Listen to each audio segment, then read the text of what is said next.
Hi, I'm Hal Roberts. This is Bridge City News. Here's some of the top stories we've been following. More help from both the province and Ottawa is headed to Jasper as firefighters continue to battle a wildfire which has devastated the town. Federal Conservative leader Pierre Poilievre got into a heated argument with a reporter in London, Ontario. We will explain why. And we have details of a new marketing campaign being launched by the city of Lethbridge to recruit more doctors to our region. Your nation, your province, your southern Alberta. From the heart of Lethbridge, it's Bridge City News with Hal Roberts. Thanks so much for joining us.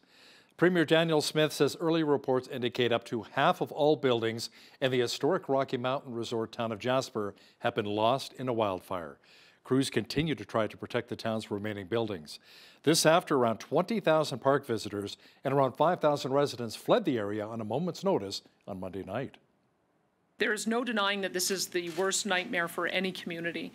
To the residents of Jasper and those displaced far from home looking at the images of your town on TV and online, the feelings of loss and fear and loneliness must be overwhelming. Right now, the wildfire is still out of control, and crews are working in dangerous conditions to try and protect critical infrastructure in the town.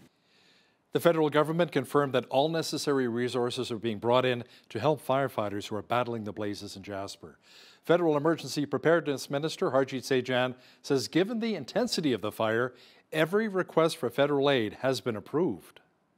Their hearts go out to all the evacuees who are dealing with this and want to make sure that they know that all levels of government will be making sure that they get the support that they need. And we're here working together to making sure that we're working out any of the final resources or any support that's going to be needed, and everything, no stone will be left unturned to support them. Right now, the resources were there, and as has already been outlined, given the intensity of the fire, every request was approved through CIFC, ourselves, and the support that was coming through the province as well. The circumstances changed just so rapidly, has been outlined earlier, with the flames going over 100 meters. Some of those acorns that were literally on fire being launched in some cases about a kilometer apart. There was nothing at that time that could be done to deal with it. Fortunately, rain has been helping fight the wildfire that has destroyed part of Jasper. Park officials say cooler temperatures and up to 15 millimeters of rain overnight have led to minimal wildfire activity. The park says due to the recent rainfall, fire behavior is likely to be calm over the next 72 hours.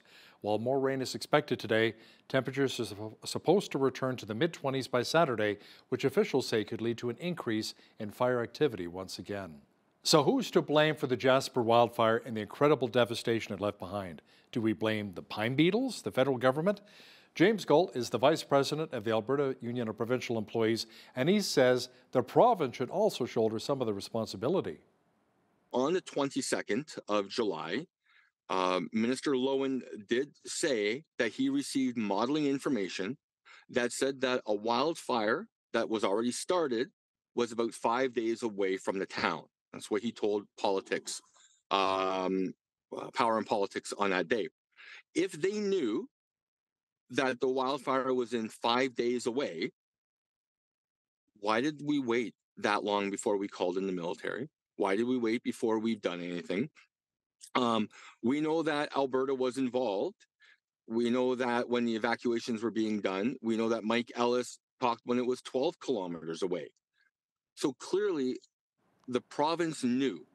Alberta Wildfires says there are currently 173 active wildfires burning here in Alberta. Fortunately, over the past year, 803 wildfires have been extinguished so far. In the aftermath of a tragedy like the fire in Jasper this week, people naturally want to do everything they can do to help. Now, these kinds of events, however, can provide fertile ground for fraudsters looking to take advantage of others. As many Albertans seek to help those in need, the Better Business Bureau is warning people to be very careful with their donations. Marketplace Programs Coordinator at the Better Business Bureau, Odetta Durofte, says it's very important to do a little bit of research before donating. Now, we know that giving in difficult times is a natural response to help for many of Albertans. And we know that many Albertans want to help in a way or another. And one of the easiest ways is to open our hearts and open our wallets. So we just want to remind everyone to take a moment before they open their wallet to ensure that the individual or the organization that they are planning to give to is really who they say they are. So you either work with somebody you already know, or that you do take the time to research them, do an internet search. We have a website called give.org where you can look up any charity to make sure that they were vetted by the BBB, that they are accredited with the BBB, just to give you a peace of mind, especially if you receive text messages or emails, or they connect with you via social media, and there is a urgency, there's a pressure in the message, in the communication, that you take an extra step, stop, take one step back, and research that information, that individual. Oftentimes we see that these are the red flags for a phishing scam. Durofte says the BBB has not yet received information about any scams associated with the Jasper wildfire. However, if you do encounter a suspicious situation, she encourages you to report it to them right away. They'll investigate it, and if it is a scam, they'll publish it to warn other people. Some good news in British Columbia. The number of wildfires burning there has dropped from 430 to around 400. Emergency crews say lower temperatures and rain has helped improve the situation in BC. Some residents who are under an evacuation order have been allowed to return home. The fire service does say, however, that more than 200 fires are still burning out of control in British Columbia. Due to the decrease of wildfires in both BC and Alberta, the air quality in Lethbridge and Calgary has been improving a little bit. The risk has decreased from high to moderate. Brian Proctor, meteorologist with Environment and Climate Change Canada, explains what's going to happen over the next few days. We start seeing maybe less smoke around as the westerly flow picks up a lot, unless we get downstream of one of those fires that's sort of just located west of the Rockies. So in general terms, I think it's going to become less widespread smoke, but we could still see some effects of those fires if we get directly downstream of one of those plumes. But it's likely to be, as I said, less widespread, less of a fumigation event, more just localized to a certain degree. We'll see Calgary's forecast improving through the next little while, but it's still going to be very problematic further north you go in the province. We're likely to see some of the effects of that Jasper fire smoke really fumigating them, or helping to fumigate them, or increase those concentrations for them in terms of smoke over the next little while. Officials say the number of wildfires in Alberta now sits at 164. A new study by the Fraser Institute says that Liberal climate policies will impose huge costs to Canadians while failing to meet their own emissions targets. Dr. Ross McKittrick, who authored the study and is professor of economics at the University of Guelph, also points to other Liberal policies that compete with their own climate targets.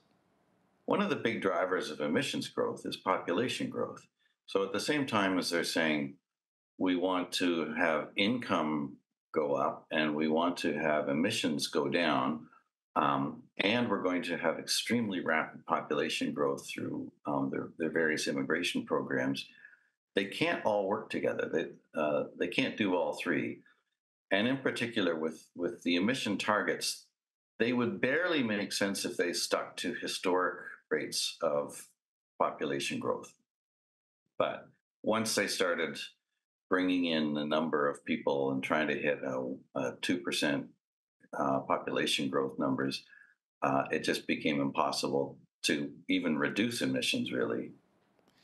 Make sure you catch more of this insightful interview with Dr. Ross McKittrick and BCN's Jeanette Rocher coming up later in our broadcast. Well, we saw a little bit more wildfire smoke make its way into our region today. And speaking of Jeanette, she's in now with an early peek at the forecast. Jeanette, a little hazy today in Lethbridge, but also slightly cooler. How's the weekend shaping up so far? Well, it's looking not too shabby, Hal. If you like warm summer weather, that is, because that's what's in store for us, basically. A lot cooler and more manageable than last weekend. We are seeing those high 20s as opposed to those mid 30s like we saw last weekend. It really does make a difference. So we're seeing overnight low tonight of 10 degrees. We could see some clearing skies, a few clouds, local smoke, and same thing for tomorrow. There are clear skies with some local smoke and a few scattered clouds in the afternoon, high of 28 degrees. And I'll be back later in the show to give you the 7-day forecast and to tell you that there could be some rain in that forecast. Great. Thanks so much, Jeanette. Federal Conservative leader Pierre Poilievre got into a heated argument with a reporter who asked him if he's willing to work with others to come up with a modified plan to help those who are battling drug addictions. The reporter used the term safe supply, which Poilievre didn't really appreciate. How can you possibly report on the story when you're already using government propaganda? It's not safe. Yes, that's the problem. You're using the term they're using. How can you, so you've decided, you've already made up your mind, you're going to report their statements as though they're true. Well, why are you using their language? Yeah, that's the language being used in various news conferences and other policies. Oh, yes, there are, of course. So you're just being force-fed talking points by the authorities who caused the problem in the first place. This is exactly the problem. This is exactly the problem. It's exactly the problem. How's it working? I'm just asking you to answer the question of whether or not there's any room to work with these other agencies or not, or whether you're going to stick to your proposals, which are your proposals. That's all I'm asking, sir. My proposal is recovery and treatment. Am I going to give more money to these agencies that have caused the crisis? No. The city of Lethbridge is going to continue with its recruitment efforts in trying to bring more physicians here to the Windy City. Officials say the new $15,000 marketing plan will help meet the needs of our city's growing population while targeting several areas of specialty medicine. The campaign will be completed and evaluated in early 2025. Government officials also appreciate the support of the province. Councillor Jen Schmidt-Rempel says, quote, "The government of Alberta's recent update regarding recruitment numbers is very encouraging, and we thank them for continuing to make Lethbridge a priority in their health workforce strategy." There was a bit of excitement earlier today at the Cor Van Ray YMCA in Lethbridge. The YMCA's summer day camp youth were participating in a pie in the face contest to raise funds for the YMCA's Shape Your Future campaign. Now, amidst the fun, a false fire alarm interrupted the event and everyone had to evacuate the building. Interestingly, however, this coincided with a recent visit with the Lethbridge Fire Department, who educated the youth on fire safety. The unexpected drill gave campers a real-life opportunity to apply their newfound skills. Within 20 minutes, everyone was safely back inside, and the Pie in the Face festivities continued without a hitch. Following the City of Lethbridge voting to bid on the 2026 Memorial Cup, the Lethbridge Hurricanes, in a statement, announced their intention to bid to serve as the host team for the Canadian Junior Hockey Tournament in 2 years at the Lethbridge Sportsplex. In 2026, it'll mark the 106th edition of the Memorial Cup Tournament. If the City and Canes land the bid, it'll be the 15th time a Western Hockey League team has hosted the tournament, going back to 1983. It's the second time in the last 5 years that the Hurricanes bid for the Memorial Cup Tournament after an unsuccessful bid back in 2020. The former coach of the Canadian men's soccer team says he will participate in an investigation into the organization's ethics in the wake of the drone spying scandal that rocked the 2024 Olympics. John Herdman, who now coaches Toronto FC, says he was shocked by the news and devastated for the Canadian players because of the hard work they put in to get there. The Canadian women's team head coach, Bev Priestman, was suspended and sent home from Paris after a member of her staff was caught filming the New Zealand team's practices with a drone. Herdman says he'll share details of his experience as Canada's coach with the review committee. If you're a dog owner like I am who loves to cross the border with your furry companion, you should be aware that there's some new restrictions the United States will be imposing beginning August the 1st. Initially, these rules were much stricter, but due to pushback by the Canadian government, our friends south of the border have eased up on some of those mandates, allowing a 9-month grace period for review. BCN's Jeanette Rocher has the details. Drop it. Blaze, this way. Meet Bandit and Blaze, two Australian shepherds. Blaze is 8 and Bandit's 7. Besides catching sticks, these dogs are avid travelers. I travel with the dogs to the States quite a bit. We've been to Montana, Kalispell, Yellowstone, a lot in the last 7 or 8 years. They've been in cars since they were 8 weeks old. But their owner/travel companion, Dan Birdie, became alarmed when he heard about the strict rules the United States had planned to impose on Canadian dog owners when crossing the border with their pets. I was astonished that we'd have to go through that just to bring dogs across the border. Up until July 22nd, according to the Center for Disease Control, not only did dogs crossing the border have to now be microchipped, but also have an export document signed by a licensed veterinarian and have a completed CDC dog import form. The main reason? To control the spread of rabies. From my understanding, both countries hold the same certification for rabies, which is 0 cases. So each country has achieved that for dog rabies. So I don't see any reason to change the policy now. Canada's no worse than the US in that regard. And due to a lot of pushback from the Canadian government, including Health Minister Mark Holland, this week the CDC announced an easing of these restrictions for Canadian travelers with their four-legged companions. It's fixing a problem that doesn't exist. Holland met with officials from the Center for Disease Control and the Secretary of Health and Human Services, Xavier Becerra, in Washington, D.C. recently to discuss the policies. He was hoping for either an exemption or at the very least a grace period. I think that we are both countries that have done a phenomenal job at keeping rabies out of our country and making sure that our dogs are safe. And on July 22nd, the CDC sent out a statement in response saying, quote, the CDC values the feedback received from various countries, industry partners, and the public. CDC simplified the process for meeting requirements for dogs arriving from dog rabies-free or low-risk countries. According to the CDC website, here are the new entry requirements for dogs from dog rabies-free or low-risk countries, including Canada. Starting on August 1st, dogs entering or returning to the United States that have been only in low-risk countries in the past 6 months must have completed the CDC dog import form. In addition to having a receipt for this form, dogs must appear healthy upon arrival, they must be at least 6 months old at the time of entry, and must have a microchip that can be detected with a universal scanner to identify them.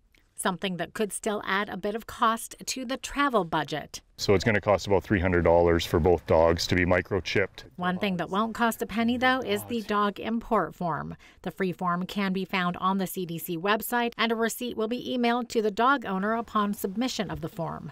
It's valid for 6 months from when it's issued and can be used for multiple entries into the U.S. as long as the dog has not been in a high-risk country in the past 6 months. Each dog must have its own form. Cool. The forms can be completed on the day of travel or up to 6 months before travel. Our appreciation of the changes, because the changes that were made are exceptionally helpful. I frankly would say that without those changes, this would be a much worse situation. For Bridge City News, I'm Jeanette Roche. Good boy. An exciting summer festival will be hitting our city again next month. Whoop Up Days will run August 20th through the 24th, beginning with a parade on the morning of the 20th. Make sure you watch for Bridge City News, say hello and wave, rolling through the parade yet again with one of our production vehicles being decorated. Organizers are ensuring safety and security for attendees, especially for those who will be riding their bicycles. Safe bike parking will be accessible during the festivities. Paul King-Smith, Director of Community Engagement with the Lethbridge and District Exhibition, says a bike check service will take place from noon till 12:30 in the morning daily. King-Smith says there won't be any cost associated with the bike check, but he encourages community members to make donations. He says the funds will go to support the Chinook Sexual Assault Center. King-Smith explains why this initiative is so important. There just simply wasn't enough safe bike parking for those who wanted to ride their bike to Whoop Up Days. And so it's something that was high on our priority list to address going into this year. We have the old Safety City grounds, which has a fence around it. It's nice and a secure area. And so we've teamed up with the Chinook Sexual Assault Center, who will volunteer to man that area. And it will create a bike parking area that people can feel comfortable leaving their bikes there, knowing that they can go in, enjoy Whoop Up Days. When they come back, they can pick their bike up and ride on out. So it's on the north end, just off Parkside Drive. It's a fenced area that's right on the edge of the grounds, so nice and convenient location access. There'll be lots of signs. You know, the Whoop Up Days Summer Festival is a Lethbridge tradition that's been running for more than 125 years. Always a great time for the family. Well, we had sunshine mixed with clouds earlier today in Lethbridge and a little bit of haze from the wildfire smoke, but a fairly clear weekend is shaping up. All of the weather details are coming up shortly.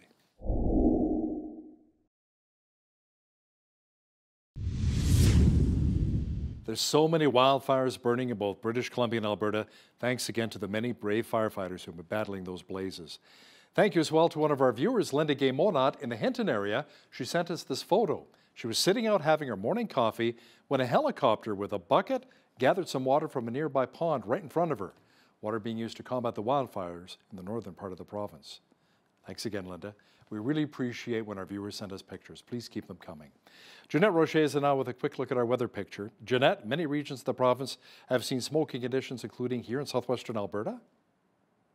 Yeah, they sure have, Hal, and let me tell you, we've been so fortunate here because the smoky conditions that we've been getting are so much more tolerable, or at least manageable, than they have been in other areas of the province that are really hard hit. And of course, we're thinking about the folks up in Jasper and other areas where the wildfires are hitting really badly, but we are seeing some fairly warm temperatures over the weekend here, high 20s instead of the 30s, so seeing a high of 28 on Saturday, 29 on Sunday, up to 30 degrees on Monday, and then that should be the only 30-degree day because we're going to sink down into the low 20s there for Tuesday, 60% chance of showers as well right there, 21 for a high, and then back up to 29 degrees on Wednesday. And then, oh, there we go, 33 again for next Thursday. So we are definitely still in the heat of summer, high 26 degrees, low 11, 36 was our high temperature on this day back in 1984. And in 99, we saw the low, which was 4 degrees, 5:55. That's when the sun rose this morning and the sun set this evening at 9:20, giving us 15 hours, 25 minutes of daylight. Okay, fairly sunny on the west coast tomorrow. Victoria could also see some local smoke there, 21 for a high there. 22 is the expected high tomorrow in Vancouver, warmer inland. And in Edmonton, high of 22 degrees with a mix of sun and cloud. Calgary, much cooler temperature, sitting at 21 only for a high. Could see a 30% chance of showers with a risk of thunderstorms later on in the day. Saskatoon also could see some showers, 23 for a high there. 28 in Regina with clear skies. Winnipeg still seeing some heat warnings in effect into the weekend, high 29. Could see 30% chance of showers and a risk of thunderstorms there in Winnipeg. And then as we get into the central part of the country, 28 for Toronto, 29 is the expected high tomorrow in Ottawa, and a very warm air mass is expected to hit southern Quebec on Sunday, where temperatures are going to climb up into the 30s. 29 though for Saturday there in Montreal with clear skies. And then as we get into the Maritimes, Fredericton is sitting at 28 degrees tomorrow with clear skies, sunshine, and 25 in Halifax, sunny conditions, and 24 in Charlottetown, and a high of 18 degrees in St. John's with periods of drizzle there. So there you have it. That is your forecast. The wildfire raging in Jasper National Park is expected to impact our country's supply chain. CN Rail has suspended operations in the area. Port of Vancouver spokesperson Alex Monroe is warning of delays in the movement of goods in the coming days. He says the port is working to ensure goods can continue to move both safely and efficiently. The federal government posted a $3.9 billion deficit in April and May, the first 2 months of the fiscal year. Now that's compared to a $1.5 billion surplus Ottawa posted for the same period last year. The Finance Department says revenues were up 8.9% to $6.5 billion during that time frame. It was mainly due to higher tax revenues. It says public debt charges were up 33.8% to $2.3 billion because of higher interest rates. Scotiabank says some account holders haven't received direct deposits or check deposits that include salary payments. Bank officials say they're actively working to resolve the issue as soon as possible, but didn't give a time frame. TD Bank Group had an issue last year where customers didn't receive direct deposits on a Friday. The issue was resolved, however, the following day. Now, here's a look at today's markets. The TSX was up 206 points on the day to finish at 22,814. The Dow was up 654 points to 40,589. The S&P 500 was up 59 on the day to 5459, and the Nasdaq was up 176 points to 17,357. West Texas Intermediate Oil was down 112 to 77.16 U.S. per barrel. Natural gas was down 2 cents to 202 U.S. Gold was up 31.99 on the day to 23.8969 U.S. an ounce, and silver was up a cent to 27.95 U.S. an ounce. Feed wheat is at $7.67 per bushel, barley's at $5.88, canola's at $14.69, and corn is at $7.24 per bushel. Live cattle August contract was down 33 cents to $188.58. Feeder cattle August contract was up $1.08 to $259.70, and lean hogs August contract was down 30 cents to $93.48. The Canadian dollar was down slightly over the past 24 hours to 72.30 US.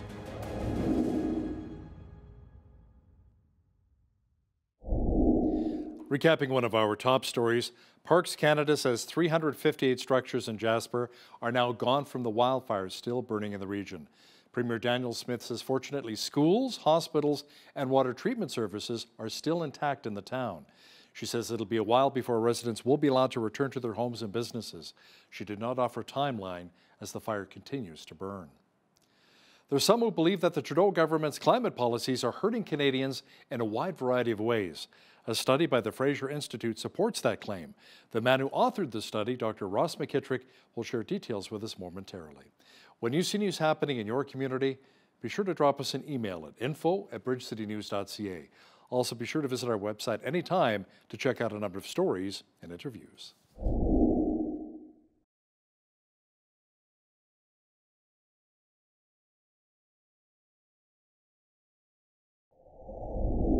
A new study published by the Fraser Institute reveals that the federal government's plan to reduce greenhouse gas emissions will impose significant costs on Canadians while also failing to meet the government's own emission reduction target. So the author of this study joins us now from Guelph, Ontario. Dr. Ross McKittrick is a professor of economics at the University of Guelph and a senior fellow at the Fraser Institute, which is an independent, nonpartisan Canadian public policy think tank. Dr. Ross McKittrick, great to have you on today. Welcome to Bridge City News. Thanks. My pleasure to be here. Of course. Okay, so first of all, maybe can you refresh our memories as to what the goals are with the government's emission reduction plan? The main goal is that by the year 2030, they want to have reduced emissions to at least 40% below where they were in 2005. And in 2019, they were about at the same level as where they were in 2005. So it's like trying to reduce emissions by about 40% below where they were at the start of this decade. And that is quite a big undertaking. They also have an interim goal for 2026, but there's no way they'll get there. So I more or less ignore that part and just look at what will be the effects of their policy plan, and will it achieve the target, and what will it cost for what it does actually accomplish. Okay, so to achieve these goals, I guess we're seeing increases in carbon tax, clean fuel regulations, and electric vehicle mandates. So these things do have an impact on our wallets, of course, and that's only 6 years away, that 2030 mark. So how could this affect our economy? Well, people are pretty used to the discussion around the carbon tax. People know that that's raised the cost of fuels and operating farms and industry and that sort of thing. In my study, I point out that the carbon tax is actually only one small part of a much larger package of policies. Another major one you mentioned, the clean fuels regulation. And then beyond that, there's about 140 other regulatory instruments that they're proposing to bring in, spending programs and mandates. There's the emissions cap on the oil and gas sector. There are fertilizer reduction requirements for farms. There's the electric vehicle mandate, building energy efficiency standards. There's a huge list of these regulations. So in the study, what I've done is I've broken it down into the 3 sections there. So the carbon tax, clean fuels regulation, and then all the other regulatory measures. And the carbon tax is fairly expensive. I don't think it's all that big a deal in comparison. By the end of the decade, it's going to cost about $1,100 per worker. So it is a costly policy. But the clean fuels regulation pushes that cost up to about $3,000 per worker, and then all the other regulations, that's where the cost really hits. So then the tally rises up to about $6,500 per worker per year.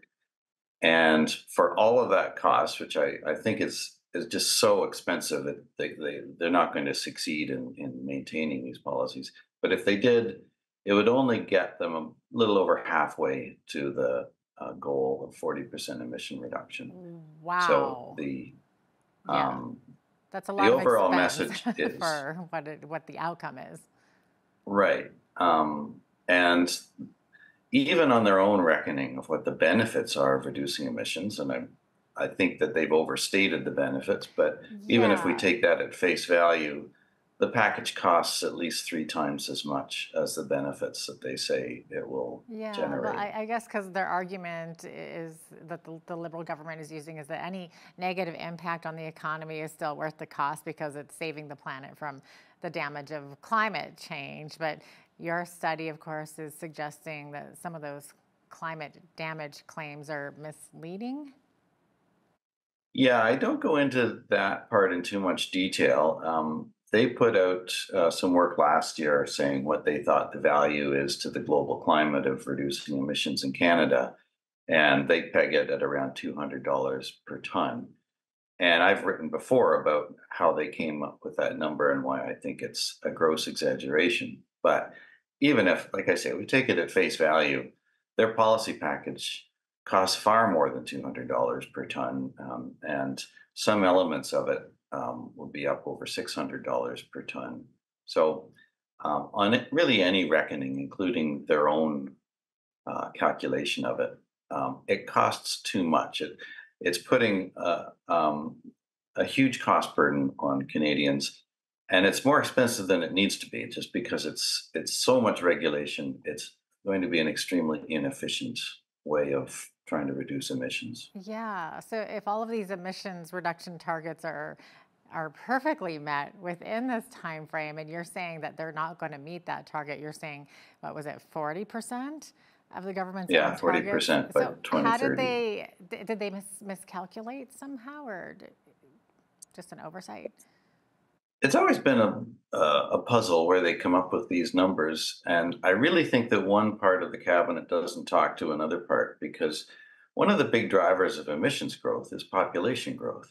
So at the same time as they're saying we want to have income go up and we want to have emissions go down, and we're going to have extremely rapid population growth through their various immigration programs, they can't all work together. They can't do all three. And in particular, with the emission targets, they would barely make sense if they stuck to historic rates of population growth. But once they started bringing in the number of people and trying to hit a 2% population growth numbers, it just became impossible to even reduce emissions, really, let alone get them down by 40%, without absolutely crushing the economy in the process. Right. And like you were saying in your study that it could end up costing, what was it, $6,700 per worker annually. So how is that calculated, and what would that look like practically?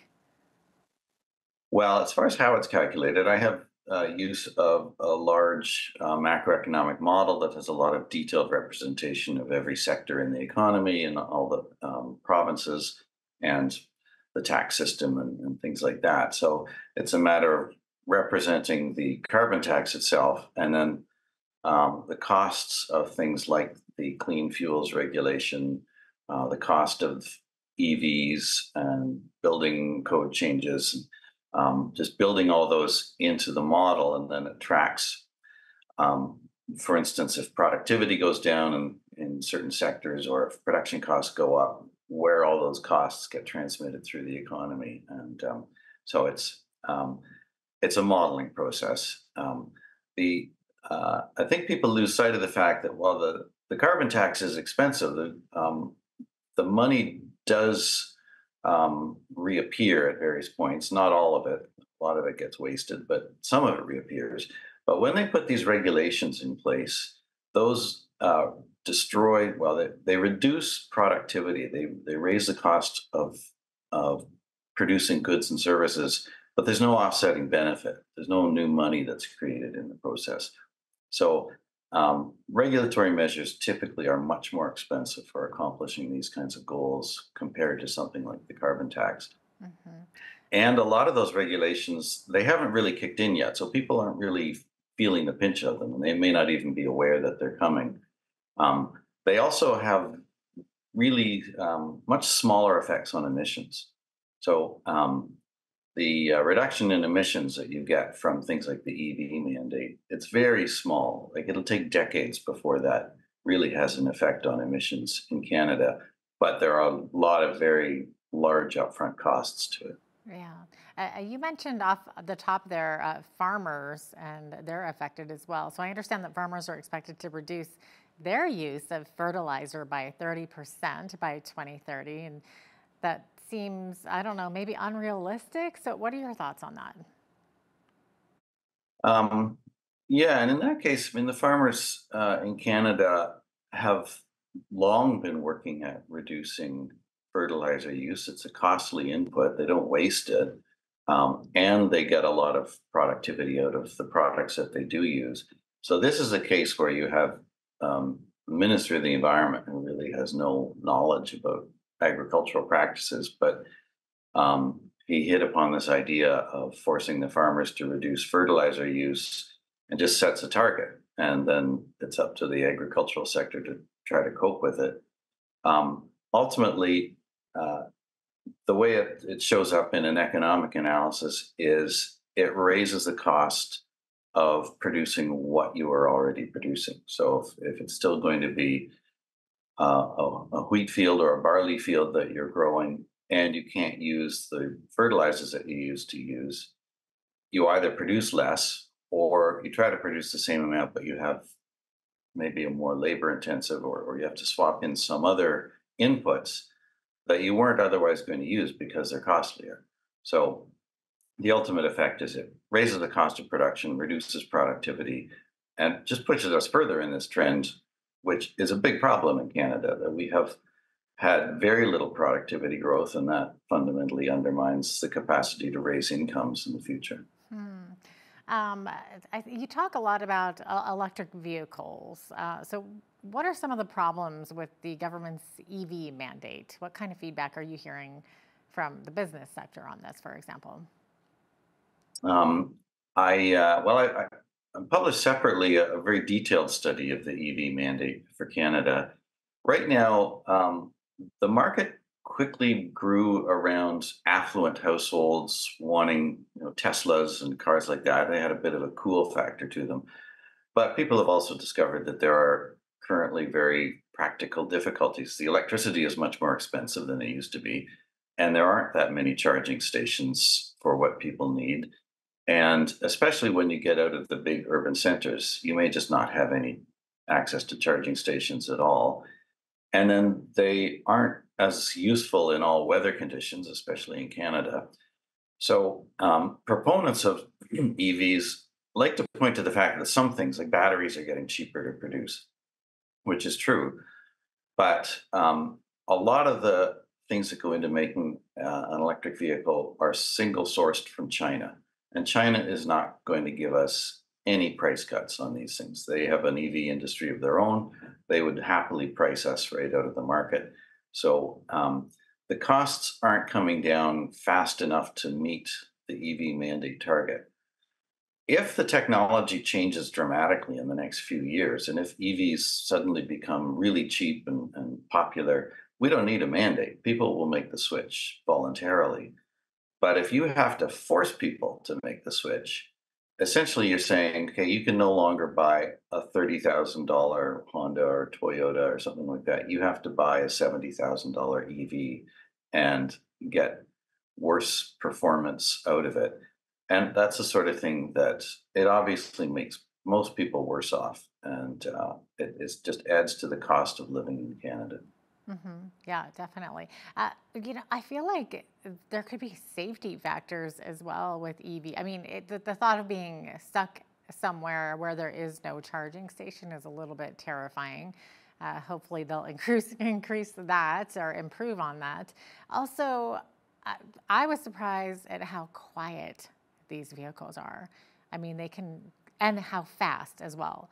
Like they can, I mean, they can just be behind you and you didn't even hear it. So I don't know. My mind goes to how many fatalities there could be in the future because of how quiet they are. People are walking across the street and somebody comes zapping through. You don't even hear them and they're on top of you. I don't know. Has anyone addressed that at all? That is an issue, yeah. And there are proposals of for instance, simulated engine noises, just to make them safer that way. And now EVs do also tend to have very sophisticated accident avoidance systems. So in some cases, it may be that if you are a pedestrian, you don't hear it coming, it will know that you're there and will make a signal. But you're right about the safety, especially in a country like Canada, where you've got long distances and sometimes very cold weather. And really, who wants to set out on a long road trip in an EV through the prairies where you just don't know if there's going to be a charging station? There might be one on the map, but you get there and it may be shut down, and it's the only one for hundreds of kilometers, and then you're stuck. And so Scary. that is an issue that really stands in the way of them being practical. Definitely. And of course, other vehicle categories like pickup trucks and large duty vehicles. And EVs are a long way from the being government able to believes replace it's a good sell because, based on its core base of supporters. What are the polls saying about EVs? Is there any public support for these measures, or are people, what are the polls saying? Polls can be a bit misleading because you can ask a poll and make it sound like these are great products, and people will say, sure, we should have more EVs on the road. The important measure is the market data, and are people actually buying them? And so in British Columbia and Quebec, they have very generous subsidy schemes for people, and so they've had higher market penetration there. But in other provinces, the take-up has been much too slow to meet the targets that the government has set. And so pretty soon, those sales mandates in 2026 are really going to start to bind. And that means car companies will either have to sell, they'll have to move those cars off the lot, or they'll be charging a penalty on internal combustion engine vehicles. I believe it'll be $20,000 per vehicle will be the penalty that they have to pay if they don't meet their EV sales targets. And so again, polls, I'm sure people will, and if you've been in one, you're right, they accelerate really fast. They're actually quite fun to drive when they're charged. And the challenge, though, is the cost, the inconvenience, and the grid problems. People who've looked at, well, where would we get the electricity? If everyone in a medium-sized city switch to EVs, we don't have nearly enough electricity for them. Yeah. And at the rate that we build power generating facilities in this country, we just can't cope with a large scale market penetration of EVs. Yeah. Ironically, what you'd start to see is a lot of diesel powered charging stations set up. So people would have to, they can't plug into the grid, so they'd be putting diesel generators out and have EV charging stations. And then at that point, you've just completely defeated the purpose. Interesting. I mean, it's a topic that can go, you can just talk about it all day, seriously. We are out of time, though, but I really appreciate you being here and sharing your input with your study with us. Thank you. Oh, my pleasure. Thanks so much, Dr. Ross. Dr. Ross McKittrick is a senior fellow at the Fraser Institute and a professor of economics at the University of Guelph. You can read the entire study at fraserinstitute.org.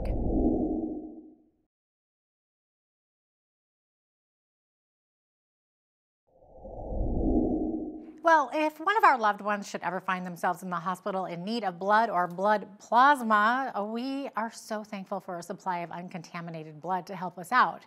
But where does it come from, and how does the process work? Well, to talk about this in more detail, I'm bringing in Brenna Scott. She's the Business Development Manager with the Lethbridge Canadian Blood Services Blood Plasma Donor Center. Welcome to Bridge City News again, Brenna. Great to have you on.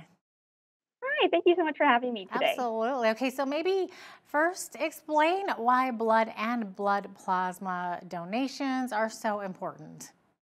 Well, you never know when a loved one or yourself, you're going to require a blood or plasma donation.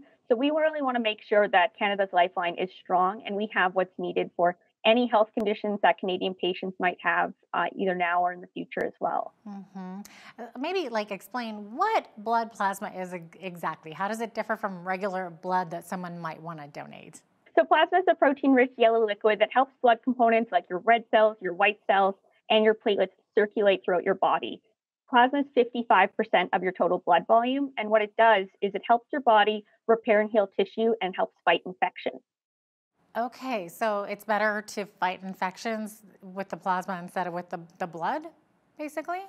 Certain infections, so a lot of chronic health conditions, for example, kidney disease, liver disease, nervous system disorders, they require the medications that are made from plasma to help fight these chronic health conditions that they do have. Okay, now that's fascinating. Now, is there a process that a patient has to go through in order to be administered, in order for plasma to be administered to patients? What's the process there? Absolutely. So once our plasma is collected, it's all sent to our fractionator. First, it's frozen, and then it's sent to our fractionator and made into medications. This process of making it into medications does take about 9 months. So it's made into these plasma protein products medications, and the most common one is IVIG. And once that medication is made, then it is given to the patients for whichever health condition they have. Okay, so plasma is actually made into medication. Yes, our plasma here is, yeah. Yeah, that is wild, absolutely. Now, does plasma have different types, kind of like blood types? We always hear of A positive and B. Is plasma the same?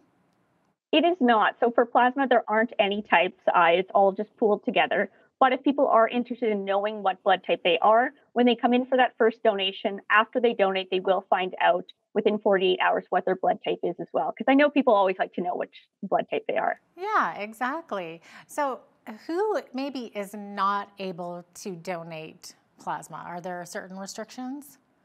There are certain health conditions that might defer you from donating plasma or whole blood, but there usually are, just because you're not able to donate whole blood, you still might be able to donate plasma. For example, if you've had malaria, you cannot donate whole blood, but you can donate plasma. So we always encourage, if you have certain health conditions, to check out our website at blood.ca or call our 188 to donate to check if their health condition is able to donate, as well as their medications. There might be certain restrictions. For example, if you're on a certain medication, you might be deferred for a short period of time, but not forever. Or if you're pregnant, you'll be deferred until after 6 months after you've had the baby. Certain restrictions like that are in plasma as well. Okay. So, Brenna, let's talk about how a person can go about donating plasma. I'm assuming it's the same process as giving blood. Maybe walk us through that a little bit. For sure. So first you'd book an appointment either on blood.ca, calling 188 to donate, or coming in, booking an appointment in person. You want to make sure that you have a piece of government issue photo ID with you, and then you're also really well hydrated, not just the day of, but it's also the day before. Then you would come in and you'll do a screening questionnaire. If you've donated whole blood, it is very similar to that. After you do this questionnaire, you'll be brought into the screening room with our plasma associate. They'll go through the questionnaire with you. They'll ask if you're on any medications. They'll go over any health conditions you have.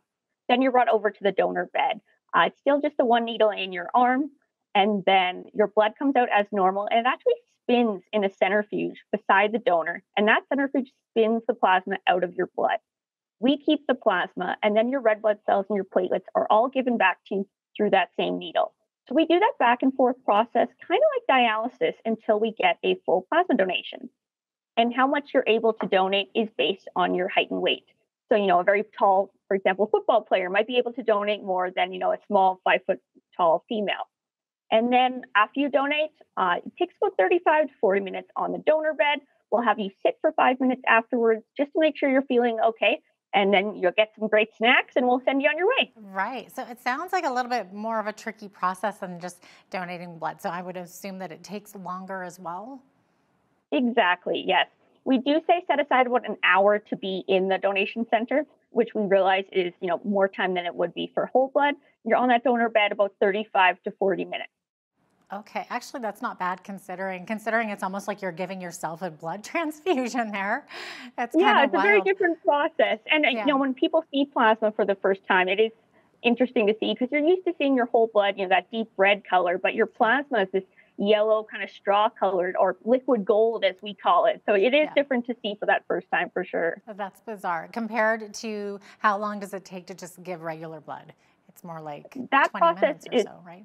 Absolutely, yeah. So you're in the screening room the same amount of time, but on the donation bed, 10, 20 minutes. So it's definitely a little bit longer in plasma. Okay, that's so fascinating. So how long can donated plasma be stored? What's the shelf life for it? That's one of the things that's great about the plasma we collect, because there is no shelf life, because all the plasma that we collect is all sent to our fractionator and made into medications. So we use all of it. So it's a little bit different than whole blood that has that shelf life. We need to keep that whole blood at a certain level because we don't want to have too much, but we don't want to have not enough for patients. Where plasma, anything we collect, we are able to use to be made into those medications. Okay. And on the flip side, how long can whole blood be kept? Whole blood, I don't have the number off the top of my head. I believe it might be in the 40 to 50 day range, but I don't have that info. Yeah, okay, so definitely different. Totally fine. And just curious, how have residents of Southern Alberta responded to the new plasma donor center? We've had a really great response from the Lethbridge community. We were definitely a little nervous because we did open during COVID, right at the heat of that pandemic. We opened in December 2020, but we have had a great. We've had about 3,100 residents come in to donate plasma, but we are really hoping to get that number to about 4,000. So that's our goal for the next year, is to have 4,000 donors within Lethbridge. That's amazing. So with that said, how many of us actually do donate plasma? What's the percentage of the population? Do you know? I don't know off the top of my head. I know that we bring in 1,200-ish units of plasma a month. So we get about 12,000. A little bit more a year. Right. But across the population right now, we do have 9 donor centers. So we do have the most donors in Lethbridge, Sudbury, and Kelowna, because those were our first 3 sites that we opened. And then we've recently opened other ones all across Canada. Actually, within the last month, we've opened one in Windsor. Okay. So we're definitely building up that donor base across Canada, which is really important because right now, we've seen the past number of years the need for plasma really increase, not just in Canada, but within the world as well. So we're really trying to become more stable and self-sufficient here in Canada and less reliant on the United States in that global market. Oh, certainly, absolutely. And you were saying your goal is sort of 40,000, that range in the next year? Oh, our goal is 4,000 donors within Lethbridge, yes, in the next year. Okay, so with that said, how many units of plasma do we actually need for Lethbridge? How much, compared to how much for the whole country? We need about 15,000 units of plasma for the year in Lethbridge. So, Brenna, what stops people from donating? Are people maybe scared to be around needles? I can see people being a little squeamish about that. There's definitely a few factors that go into when people might not donate. The fear of needles might be one of them. And also, I think it's the fear of the unknown. People are pretty comfortable with a whole blood donation. You know what to expect. But plasma is still relatively new. We have a lot of people that don't know what plasma is and they don't know the process. So I think really explaining that process, bringing them in for a tour, our staff are excellent at explaining each step of the process to make sure they're comfortable. But we do have a number of people that have gotten over that fear of needles. They still come in to donate anyway because they know how important it is. And then after they have the needle in, we'll cover it up and kind of tilt the machine away from you so you don't have to watch it if you don't want. And then we try to distract them. We have TVs in the center. We have nice cozy blankets. We have games. So we try to make it as great of a donor experience as possible to really kind of thank them for coming in. Right. Keep them distracted for sure. Exactly. And then entice them with the cookie at the end or whatever it is. After giving plasma, I'm just curious, is there, I know you let them rest and you give them some sugar, but are there more risk factors after giving plasma compared to blood, or is it worse? I shouldn't say worse, but for giving blood. We've actually found that donors aren't as tired after giving a plasma donation because you're getting those red cells back. So because of that, they don't feel nearly as tired, and your body is able to regenerate plasma within 48 hours. So even if you donated every week, that would be completely safe to do so. And we do have a number of donors that do come back on a weekly basis. Oh, that's amazing. No, that's great. Thanks for answering that.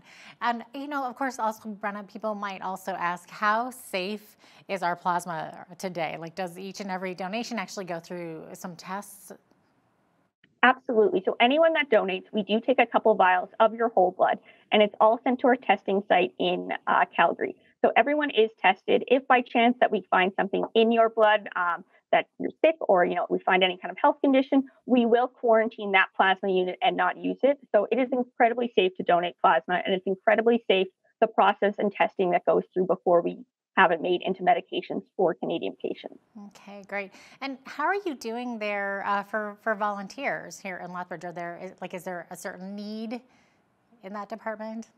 There's definitely a need for more volunteers. We do have a number in center, but we do have a few open spots still. And we do find usually we need some more in the summer, because some of our students that do volunteer with us go home from university or college in the summer. So we kind of find that need as well. As well, in the summer, we have community volunteers.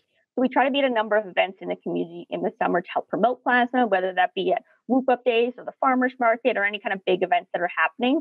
So we always have that need to kind of bring in a couple new faces to help us with all those activities this summer. Wonderful. And if any viewers here in Southern Alberta would like to donate a plasma, where should they go and who should they call? A couple different ways that you can book that plasma appointment. You can do so by downloading our free Give Blood app. You can book online at blood.ca. You can call 188 to donate, or you can just stop by in person. Often we do have same-day appointments available. So if you're over in the area, perhaps you're shopping at HomeSense, you can pop right by and we'd be able to take you. Brenna, is there anything else you'd like to add that I didn't get to ask you?